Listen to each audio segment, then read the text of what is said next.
이 시간 우리 하나님 말씀 먼저 같이 읽겠습니다. 하나님 말씀은 마가복음 9장 1절부터 우리 13절 말씀 우리 함께 읽겠습니다. 마가복음 9장 1절부터 13절입니다.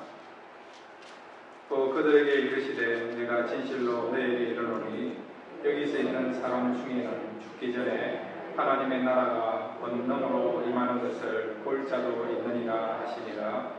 엿새 후에 예수께서 베드로와 야고보와 요한을 데리시고 따로 높은 산에 올라가셨더니 그들 앞에서 대명되사 그 옷이 광채가 나며 세상에서 관리하는 자가 그렇게 희게 할 수 없을 만큼 매우 희어졌더라. 이에 엘리야가 모세와 함께 그들에게 나타나 예수와 더불어 말하기를 베드로가 예수께 고하되 라피여 우리가 여기 있는 것이 좋사오니 우리가 초막셋을 짓되 하나는 주를 위하여 하나는 모세를 위하여 하나는 엘리야를 위하여 하사이다 하니 이는 그들이 몹시 무서워하므로 그가 무슨 말을 할지 알지 못함이더라. 마치 구름이 와서 그들을 덮으며 구름 속에서 소리가 나되 이는 내 사랑하는 아들이니 너희는 그의 말을 들으라 하는지라. 문득 불러보니 아무도 보이지 아니하고 오직 예수와 자기들 뿐이었더라. 그들이 산에서 내려올 때에 예수께서 경고하시되 인자가 죽은 자 가운데서 살아날 때까지는 온 것을 아무에게도 이르지 말라 하시니 그들이 이 말씀을 마음에 두며 서로 문의하되 죽은 자 가운데서 살아나는 것이 무엇일까 하고 이에 예수께 묻자와 이르되 어찌하여 서기관들이 엘리야가 먼저 와야 하리라 하나이까. 이르시되 엘리야가 가여 먼저 와서 모든 것을 회복하거니와 어찌 인자에 대하여 기록하기를 많은 고난을 받고 멸시를 당하리라 하였느냐. 그러나 내가 너에게 이르노니 엘리야가 왔을 때 기록된 바와 같이 사람들이 함부로 대우하였느니라 하시니라. 아멘. 오늘 말씀을 통해서 다시 한번 은혜 받을 수 있는 귀한 시간 되시기를 바랍니다. 오늘 본문의 내용은 우리 예수님 제자 가운데 3인방이라 할 수 있는 베드로, 요한, 야고보를 데리고요 산 위에 올라가셔서 엘리야와 모세를 만납니다. 모세와 엘리야를 만났는데 예수님 모습이 변형되는 것을 보게 됩니다. 예수님 모습이 변형된 이 모습을 통해서 이 사건을 통해서 우리에게 주시고자 하는 메시지가 있습니다. 그 메시지를 함께 생각하도록 하겠습니다. 첫 번째로 우리 같이 따라합시다. 우리는 미래에 대한 소망을 가져야 한다. 예, 그렇습니다. 저와 여러분은 뭐라 이야기하더라도 미래에 대한 분명한 소망이 있는 사람인 것을 믿으시기를 바랍니다. 오늘 본문에 보면 예수님이 제자들과 함께 산 위로 올라가셨어요. 어떤 산이냐? 옛날에 우리가 베나산이라 했거든요. 근데 성경에는 베나산이 없어요. 정확한 지명을 말하면 헬몬산이라 이야기하기도 하고 또한 갈릴리 북쪽에 있는 다볼산이라 그렇게 이야기도 합니다. 그러나 정확한 것은 이런 지명을 말하지 않기 때문에 그래서 우리가 어떤 산이다 이야기할 수 없고 분명한 것은 예수님이 지금 산 위에 올라가신 것은 분명한다는 거죠. 지금 제 아들 세 사람과 함께 산에 올라가셨는데 그곳에서 구약의 선지자 가운데 대표격이라 할 수 있는 두 사람 엘리야와 모세를 만나게 됩니다. 그런데 예수님이 이렇게 엘리야와 모세를 만나는 과정 속에서 놀랍게도 변화되는 것을 보게 되죠. 자, 우리 마가복음 9장 2절부터 4절까지 다시 한번 생각하시면서 읽겠습니다. 시작. 엿새 후에 예수께서 베드로와 야고보와 요한을 데리시고 따로 높은 산에 올라가셨더니 그들 앞에서 변형되사 그 옷이 광채가 나며 세상에서 빨래하는 자가 그렇게 희게 할 수 없을 만큼 매우 희어졌더라. 이에 엘리야가 모세와 함께 그들에게 나타나 예수와 더불어 말하거늘. 여기 보시면 주님께서 지금 엘리야와 모세를 만났는데 변형이 되었어요. 어떻게 변형되냐니까 그 옷이 광채가 나며 세상에서 빨래하는 자가 그렇게 희게 할 수 없을 만큼 매우 희어졌더라. 옷에 광채가 나면서 그리고 아주 희게 변하는 아주 아름답고 영광스러운 모습으로 변화된 거예요. 이 모습에 대해서 요한계시록에서 사도 요한은 이렇게 표현하고 있습니다. 자, 여러분 요한계시록 1장 14절을 같이 보겠습니다. 1장 14절 15절입니다. 시작. 그의 머리와 털의 희가 흰 양털 같고 눈 같으며 그의 눈은 불꽃 같고 그의 발은 푸른 불에 단련한 빛난 주석 같고 그의 음성은 많은 물소리와 같으며. 예. 지금 예수님의 제자들이 본 예수님의 모습이나 사도 요한이 요한계시록에 본 예수님 모습이나 동일한 모습으로 예수님을 보게 된 거죠. 아주 빛난 모습으로 광채가 있고요. 그 옷은 또 그 머리들은 아주 흰 모습으로 주님이 지금 나타나신 거예요. 주님의 이런 모습은 어떤 모습이냐? 바로 그분은 영광스러운 모습이고 그분은 하나님이시고 하나님의 아들 되시고 그리고 또 우리의 진정한 구원자 되신 것을 보여주는 거죠. 그리고 예수님은 지금은 초라한 모습으로 나사렛 예수로 이 땅에 오셨고 또 목수의 아들로서 생활하셨지만 그러나 주님께서 십자가에 죽으시고 부활하고 난 뒤에는 원래의 영광스러운 모습으로 하나님의 그런 영광에 하나님의 그 자리에 다시 복귀하게 될 것이고 가장 아름답고 존귀하고 거룩한 모습으로 다시 임하실 것을 복귀하실 것을 지금 예고하는 내용이 바로 예수님의 이 변화산 변형 사건이라고 할 수 있다는 겁니다. 자, 그런데 예수님이 이렇게 변형됨으로써 예수님이 누구인가 또 예수님 십자가에 죽으시고 부활하고 난 뒤에 다시 예수님의 영광의 자리에 복귀하게 되겠다. 그런 부분에 대해서 알려주는 예표하는 그런 사건이지만 이것은 예수님의 사건으로만 국한된 것이 아니고요. 우리와 상관되어 있는, 우리와 연관되어 있는 사건이라는 거죠. 예수님이 이렇게 거룩하고 존귀하고 영광스러운 모습으로 앞으로 다시 회복되고 한다면, 다시 예수님께서 이런 어떤 영광을 나타내고 이런 영광을 누린다고 한다면 우리도 예수님처럼 이렇게 아름다운 모습으로 변화하게 될 것이다. 그것을 우리에게 가져다주고 또 그런 메시지를 주는 것이 예수님의 변형된 모습이라 할 수 있는 것입니다. 자, 여러분, 우리 계시록 19장 7절과 8절을 같이 읽겠습니다. 계시록 19장 7절과 8절입니다. 시작. 우리가 즐거워하고 크게 기뻐하며 그에게 영광을 돌리세. 어린 양의 혼인 기약이 이르렀고 그의 아내가 자신을 준비하였으므로 그에게 빛나고 깨끗한 세마포 옷을 입도록 허락하였으니 이 세마포 옷은 성도들의 옳은 행실이로다 하더라. 아멘. 우리가 누구라고요? 그리스도의 신부라는 거예요. 신부. 우리가 신부로 한다면 신랑은 누굽니까? 주님이시죠. 주님이시죠. 이 주님은 우리 앞에서 본 것처럼 계시록에서 본 것처럼 아주 화려하시고 웅장하시고 영광스러운 그런 모습으로 주님이 나타나 있고 등장하고 있어요.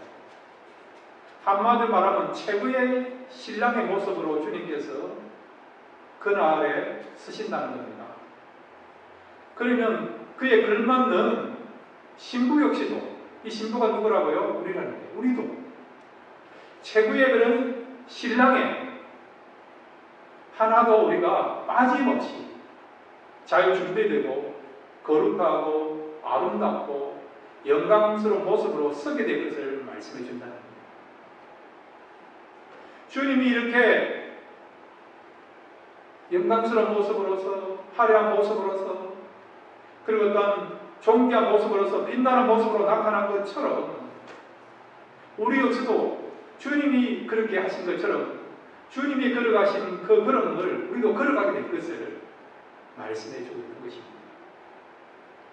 주님이 십자가를 통해서 이런 하나님의 위치에 영광스러운 모습으로 복귀하시잖아요. 얼마든지 주님이 이 산 위에서 엘리야와 모세를 만나고 이 두 사람과 함께 성천할 수도 있어요. 얼마든지 그런 일이 가능해요. 근데 주님은 남으시고 엘리야와 모세만 성천했잖아요. 다시 올라갔잖아요.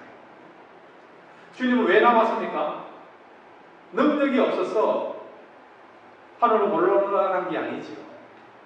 하나님이 얼마든지 예수님을 엘리야 그리고 모세처럼 그냥 예수님의 사역이 이 정도에서 다 끝났다 그렇게 정하시고 그렇게 결정하시고 얼마든지 모세와 엘리야와 함께 이 산 위에서 천국으로 인도할 수도 있습니다. 그럼에도 불구하고 예수님은 남으셨잖아요. 그 이유는 뭘까요? 바로 예수님이 십자가에 죽으시기 위해서 그곳에 남아 계신 것이죠. 주님이 십자가에 죽으시고 부활하심을 통해서 드디어 영광스러운 모습으로 변형되고 그리고 바뀌게 된 것을 우리가 알게 된 것입니다. 무슨 말씀을 하고 있습니까? 우리도 마찬가지예요. 우리가 십자가를 통해서 통과될 때에 이 십자가는 죽는 거거든요. 십자가를 통해서 우리가 다시 한번 영적으로 죽게 되고 또 우리가 다시 새 생명으로 태어나게 되고 그렇게 되면 어찌 된다고요? 예수님이 변형된 것처럼 예수님이 아름다운 모습으로 바뀌게 된 것처럼 회복되신 것처럼 우리 역시도 주님의 십자가를 통해서 우리가 다시 회복되게 될 것을 말씀해주고 있는 것을 우리가 오늘 말씀에서 성경에서 발견할 수가 있는 것입니다. 여러분 자신에 대해서 우리가 생각해 보면 뭔가 이렇게 부족함도 많고 못마땅한 면도 있을 거예요. 아쉬움도 많을 것입니다. 어떤 분은 또 컴플렉스를 갖고 있는 분도 있을 것입니다. 지금은 그렇지만 우리는 미래는 그렇지 않다는 거죠. 우리의 미래는 뭐라고요? 오늘 성경 보면 계시록에 나타난 말씀을 어떤 걸 살펴보면 가장 빛난 세마포옷을 입고 주님의 신부로서 서게 될 것을 말씀하고 있다는 것입니다. 한마디로 우리 역시도 영광스러운 존재라는 것을 미래가 확실하고요 기대가 되는 소망을 갖고 있는 존재인 것을 말씀해주고 있는 것입니다. 그러므로 여러분 앞으로 우리가 천국에서 또 주님의 신부로서 서게 될 그날을 여러분 그리면서 사모하시면서 살아가시기를 바랍니다. 그러면요 여러분 이 소망을 통해서 모든 어려움을 극복하면서 평강 가운데서 하나님의 뜻을 이루면서 살아가는 저와 여러분이 될 줄로 믿습니다. 그런데 여러분 주님이 이렇게 아름다운 모습을 회복하시고 또 영광스러운 모습으로 이렇게 바뀌셨고 또 하나님의 그런 어떤 권위를 회복하셨고 또 이렇게 변형된 이 사건 속에는요 여러분 우리 성도들도 이렇게 변형될 것인데 우리의 외형만 화려하고 그리고 아름답고 거룩한 모습으로만 변화되는 것이 아니라 우리의 성품까지도 우리의 내면까지도 그렇게 바뀌게 될 것을 말씀해 주는 말씀이요 바로 주님의 오늘 변형 사건이 알 수 있는 것입니다. 자 여러분 로마서 우리 13장 14절을 같이 읽겠습니다. 로마서 13장 14절입니다. 시작. 오직 주 예수 그리스도로 옷 입고 정욕을 위하여 육신의 일을 도모하지 말라. 아멘. 여기 보면요 우리가 무슨 옷을 입어야 된다고요? 오직 주 예수 그리스도로 옷을 입고 주님의 옷을 입어야 된다는 거예요. 주님의 옷. 옷은 무엇을 말합니까? 지금도 그렇지만 고대사에서는 옷은요 신분을 위한 신분을 위한 여러분 사극을 보시면 조시대 그 관리들이 입는 그런 관복이 있잖아요. 풍계에 따라서 여러분 옷의 색깔이 다르지 않습니까? 그래서 이 당상관들 정상품까지는 홍색 옷을 입고 종상품부터 종6품까지는 중간 관리들은요 청색 옷을 입고 그 다음에 정7품부터 마지막 종9품까지는 하급 관리들은요 그 초록색 옷을 입지 않습니다. 녹색 옷을 입지 않습니다. 그러니까 신분에 따라서 관직에 따라서 옷 색깔이 달라요. 고대 사회는 그렇습니다. 우리가요, 누구 옷을 입는다고요? 그리스도의 옷을 입는다는 거죠. 이 말은 우리가 그리스도의 성품과 인격을 가지고 살아가야 될 것을 말씀하고 있는 거죠. 그뿐만 아니라 우리가 주님 앞에 섰을 때에 주님의 아름다운 신부가 되기 위해서는 하나님이 어떻게 한다고요? 우리를 그리스도의 성품을 닮은 사람으로 만들어 가신다는 거죠. 우리의 외형뿐만 아니라 우리의 내면까지도 가장 아름다운 모습으로서 하나님이 다듬어 가시고 만들어 가실 것을 말씀하고 있는 것입니다. 우리가 수요일날 요한계시록 말씀을 같이 살펴보는 가운데 요한계시록 21장 9절부터 10절에 어떤 내용이 나옵니까? 하나님께 사도 요한을 높은 곳으로 데려가면서 천상세계를 보여주지 않습니까? 그러면서 바로 신부를 소개하잖아요. 그리스도의 신부를 소개하지 않습니까? 그랬더니 성령께서 요한에게 보여준 그리스도의 신부가 어떤 모습이었습니까? 새 예루살렘 성이 등장하잖아요. 사람이 아니고요. 새 예루살렘 성이 등장해요. 그러면서 이것이 뭐라고요? 그리스도의 신부라고 이야기하지 않습니까? 여기서 말하는 새 예루살렘은 어떤 의미입니까? 바로 우리의 성품을 말하는 것이죠. 새 예루살렘처럼 그렇게 빛나고 아름다운 모습으로서 우리가 그런 성품을 소유할 것을 말씀하고 있지 않습니까? 그래서 새 예루살렘 쌤은 구조를 보면요, 기초석은 12보석으로 되어 있고, 그 다음에 문은 12진주문으로 되어 있고, 내부의 길들은 무엇으로 됐습니까? 정금으로 되어 있지 않습니까? 가장 빛나고 귀하고 화려한 보석을 통해서 천국이 지어진 것을 말씀하고 있는 거죠. 우리의 성품이 그렇게 보석같이 정금같이 아름다운 그런 성품과 그런 내면을 가지게 될 것을 말씀해 주고 있는 것입니다. 여러분, 하나님이 그렇게 작정하시면 그대로 이루어질 것을 믿으시기를 바랍니다. 주님께서 우리를 그리스도의 신부로 정하시고 주님 앞에 섰을 때에 우리의 외형뿐만 아니라 우리의 내면까지도 보석같이 빛나는 그런 성품으로, 인격으로, 또 성령의 아름다운 열매로 만들어 가시고 채워 가실 것을 말씀해 주고 있습니다.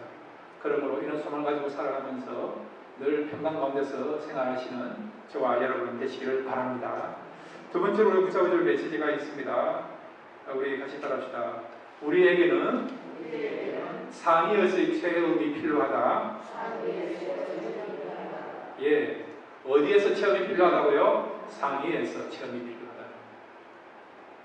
자, 여러분 지금까지 살아오면서 미국은 잘 모르겠고요. 한국에 사실 때에 여러분이 가본 산이 어떤 산들이 있습니까? 등산 좋아하시는 분들은 여러 산을 가봤을 겁니다.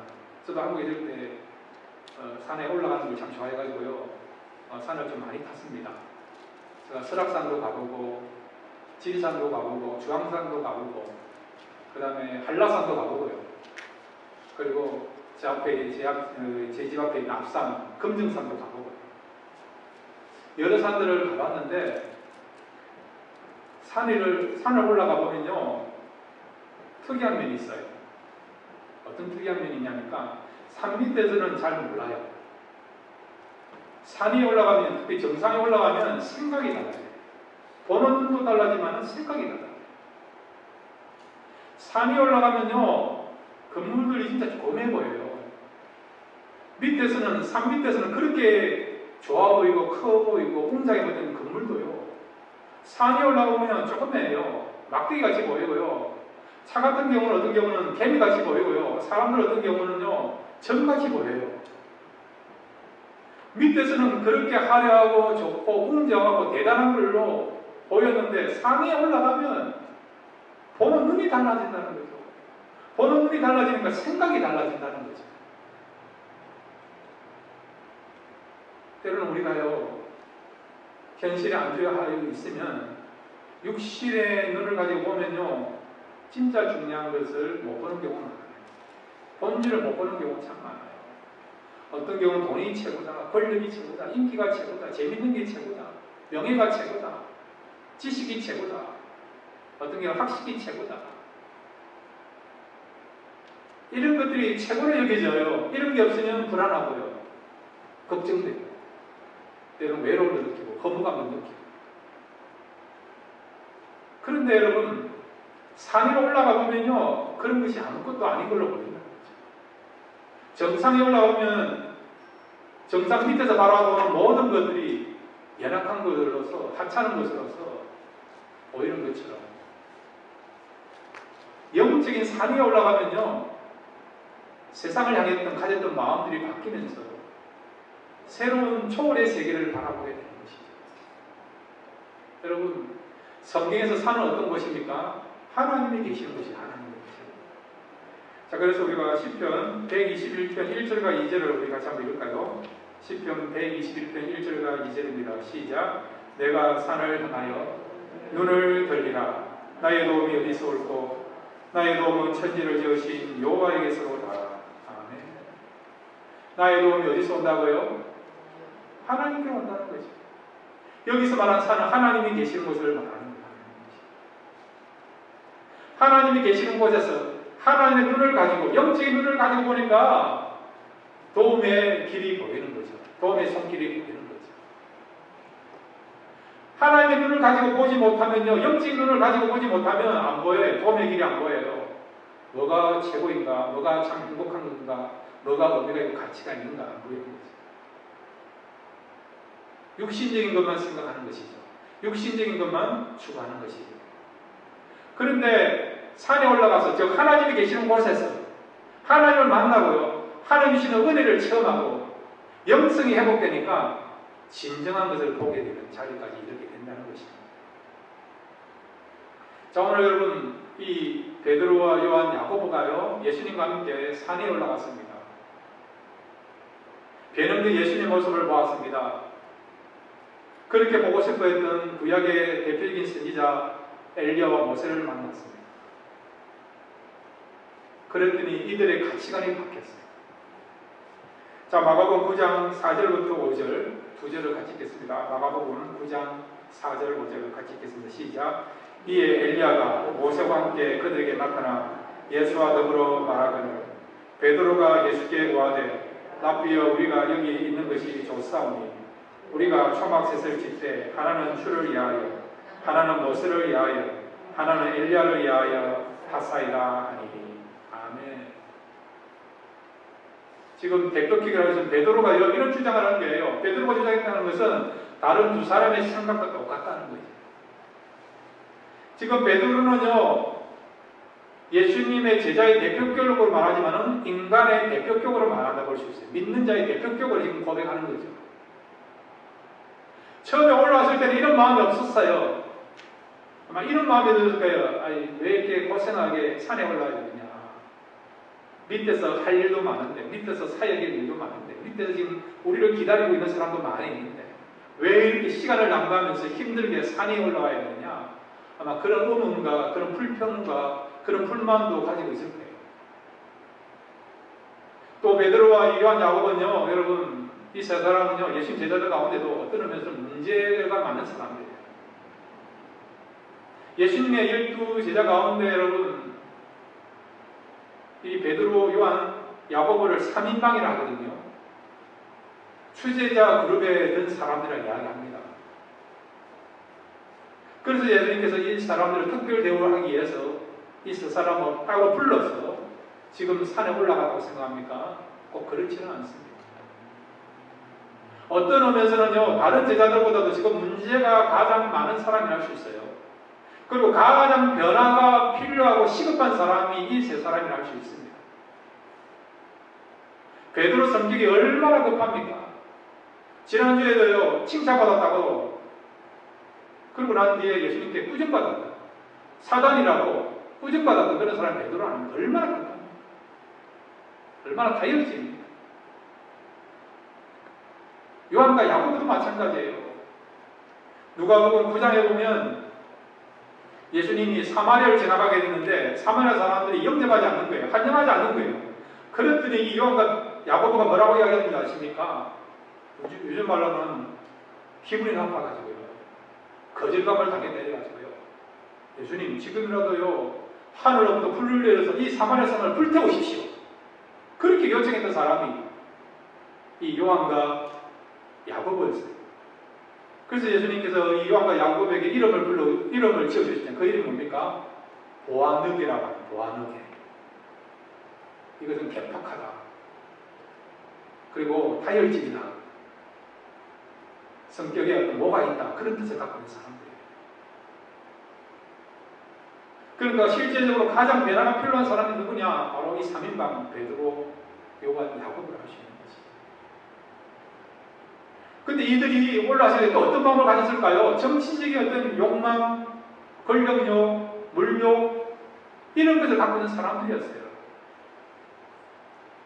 예수님을 따르면서도 여전히 그런 것을 내려놓지 못하고, 예수님이 왜 십자가 죽어야 되느냐, 메시아는 죽으면 안 되는데, 고난받으면 안 되는데, 그런 마음을 갖고 있었던, 하나님의 뜻을 모르고 자기의 욕망과 야심을 가지고 예수님을 따랐던 그 사람들이 이 베드로, 요한, 야고보를 알 수 있는 사람들입니다.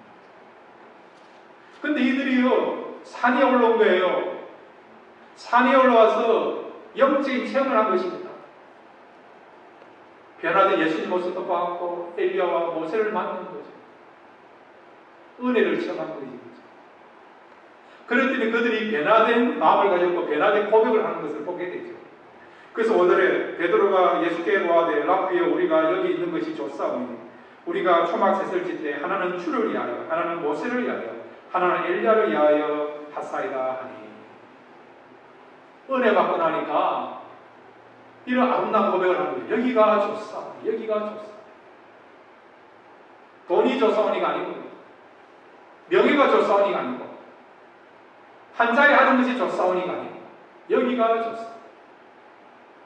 여기 좋사오니란 말은 뭐냐? 지금 죽어도 좋다. 그 말이에요. 우리가 살려면 정말 행복하고 좋으면 어떻게 말합니까? 지금 죽어도 좋다. 그런 말 해야지. 지금 베드로, 요한, 야곱이 그렇다는 거지. 하나님의 임재에 천국의 그런 기쁨, 그런 영광, 그런 영적인 그런 신비감, 황홀감을 경험하게 되니까 세상의 것들에 대해서는 하찮게 여기고 내려놓으면서 여기가 좋사오니 하면서 그런 아름다운 고백을 하게 된 것이죠. 여러분, 이 베드로, 그 다음에 요한, 야고보가 나중에 어떻게 쓰임받는지 아십니까? 문제 많고 욕심 많고 정치적인 목적을 가지고 예수님을 따라하지만 이들이 나중에 어떻게 쓰임받는지 아십니까? 여러분, 초대교회의 최초의 순교자가 누굽니까? 사도 가운데 최초의 순교자가 된 사람이 누굽니까? 야고보잖아요. 그 다음에 여러분, 초대교회가 세워진 데서 가장 큰 쓰임받았고 영향력을 낳게 됐던 사람이 누굽니까? 베드로 아닙니까? 성령 받고 말씀 전했더니 하루에 3,000명씩 회개하는 역사가 일어났잖아요. 남자가 하더라도 5,000명이나 세례받는 일이 일어났잖아요. 오늘은 모든 교회가 여러분 이 예루살렘 교회를 통해 시작된 거예요. 그 예루살렘 교회가 기초가 튼튼하게 다져진 데서 가장 귀하게 쓰임받은 사람이 누군가? 베드로 아닙니까? 그 다음에 여러분 12사도, 12제자 가운데 마지막에 살아가면서 계시록을 받고 교회와 성도를 굳건해 하고 믿음을 지키게 했던 그런 이야기에 귀하게 쓰임받았던 그 사람이 누굽니까? 또 사도 요한 아닙니까? 그러니까 이 변화산에 올라가기 전까지는 그 사람들은 정치적인 욕망이 있었고 야심을 가졌고 인간적인 사람이었고 성격 모반을 많이 났고 다혈질이고 심성도 그렇게 온순하지 못하고요. 개팍한 그런 사람들이었지만 은혜를 체험하고 나니까 그 뒤로부터 점점점 변화되었어요. 나중에 초대교회 역사에 있어서 복음 전환에서 가장 쓰임받는 세 사람이 된 것이죠. 여러분, 은혜 받으면 우리의 눈과 우리의 생각과 우리의 삶이 달라지게 될 줄로 믿습니다.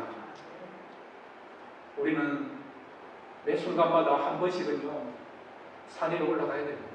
그렇다고 해서 늘 산 위로 올라가는 게 아니고, 산은 어떤 곳입니까? 하나님이 계시는 곳이잖아요. 하나님이 계시는 곳은 나가야 된다는 거죠. 필요하다면 우리가 기도원에도 가야 되고요. 그것이 힘들다고 한다면 기도의 그런 골방으로 들어가야 돼요. 또 하나님이 부르신다면 성교지도 가봐야 돼요. 성교지 가보면요 우리의 삶에 대해서 정리가 되고 새로운 사고를 하게 되고 새로운 어떤 가치관을 가지게 됩니다. 그래서 진짜 우리 삶의 가장 중요한 것이 뭔가, 진짜 행복이 뭔가, 어떻게 사는 것이 가장 가치 있는 삶인가를 발견하게 되는 것이죠. 이런 영적인 체험, 은혜 체험을 하지 아니하면 우리는 여전히 산 밑에서 살아가는 그런 연약한 모습으로 살아간다는 거죠. 갈등하고 고민하고 소유의 유무에 따라서 기뻐하기도 하고 불안하기도 하고 염려하기도 하고 사람이 알아주느냐 알아주지 못하냐 그거 가지고도 걱정하기도 하고 때로는 안타까워하기도 하고 그런데 우리가 하나님을 만나게 되고 은혜를 체험하게 되고 영적인 수준이 올라가게 되면요 세상적인 것에 대해서는 우리가 얼마든지 내려놓을 수 있고 그것 때문에 아파하지 않고요 얼마든지 기뻐하면서 감사하면서 살아갈 수가 있는 것입니다. 여러분 순간순간마다 우리 자신들을 돌아보면서 오늘 베드로, 요한, 야고보가 산 위에서 이 은혜를 체험함으로 그들의 사고가 그들의 인생관 생각이 바뀌게 된 것처럼 가장 소중하고 귀한 것이 뭔가를 발견한 것처럼 저와 여러분도 날마다 영적인 눈들이 떠져서 가장 귀한 것을 바라보고 그것을 붙잡고 살아감으로 여러분의 남은 생애가 정말 복되고 축복받고 하나님 안에서 기쁨을 누리면서 살아갈 수 있는 저와 여러분 되시기를 주의 이름으로 축원드립니다. 같이 기도하겠습니다. 아버지 하나님, 우리의 눈을 열어 주의 귀한 것을 보게 하여 주옵소서. 또 우리의 눈을 열어 하나님께서 계시는 곳을 바라보게 하여 주옵소서. 하나님을 바라볼 때에 또 하나님 주시는 은혜가 임할 때에 우리의 마음에 참된 평안이 있고 기쁨이 있고 소망이 있고 세상이 줄 수도 없고 세상에서 얻을 수 없는 그런 기쁨을 누리면서 살아가게 될 줄 믿습니다. 오늘 이 베드로, 요한과 야고보가 산 위에서 변화되신 주님을 만남으로 말미암아 새로운 마음을 가지게 된 것처럼 우리 역시도 이렇게 변화된 인생을 살아가는 놀라운 역사가 하나님을 만남으로 말미암아 나타나도록 은혜 베풀어 주옵소서. 예수님의 이름으로 기도드리겠습니다. 아멘.